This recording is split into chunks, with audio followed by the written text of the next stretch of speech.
അരുണസ്ത്രീയിൽ ദേവേന്ദ്രന്റെ മകനായി പിറന്നവനാണ് ബാലി. മഹിഷവേഷം പൂണ്ടുവന്ന കബന്ധന്റെ മസ്തകം കരം കൊണ്ട് പറിച്ചെറിഞ്ഞപ്പോൾ അത് മാതംഗാശ്രമത്തിൽ ചെന്ന് വീഴുകയും മഹർഷി ബാലിയെ ശപിക്കുകയും ചെയ്തു. ആ മലയിൽ ചെന്നാൽ തല പൊട്ടിത്തെറിക്കുമെന്ന്. അങ്ങനെ ബാലി കയറാ മലയുമുണ്ടായി. കബന്ധ വൃത്താന്തമറിഞ്ഞ രാവണൻ ബാലിയെ ബന്ധിക്കുവാൻ ചെല്ലുന്നു. ഒടുവിൽ രാവണൻ ബാലിയുടെ വാലിന്മേൽ 12 കാലം തപം ചെയ്തുവത്രേ.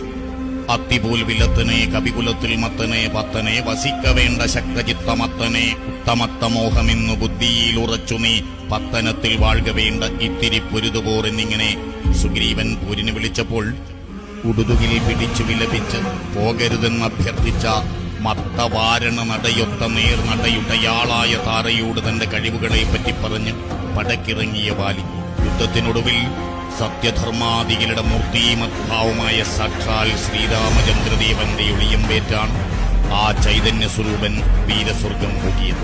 മാർവിടത്തിൽ മല്ലുകൊണ്ട് കുത്തിയങ്ങ് കീറിയും ചോരയാറുപോലെയങ്ങു മാർവിടേയൊലിക്കയും കൈതളർന്നു മെയ്കുഴഞ്ഞു പോർപറഞ്ഞടുക്കയും തള്ളിയുന്തിയിട്ടു ബാലി സുഗ്രീവൻ തമാറതിൽ തുള്ളി വീണമർത്തുബാലി കണ്ടു രാമനപ്പഴേ ബാണമേതു ബാലി തണ്ട മാർവിടം പിളർക്കവേ പണവും പിടിച്ചുകൊണ്ടു ബാലി വീണു.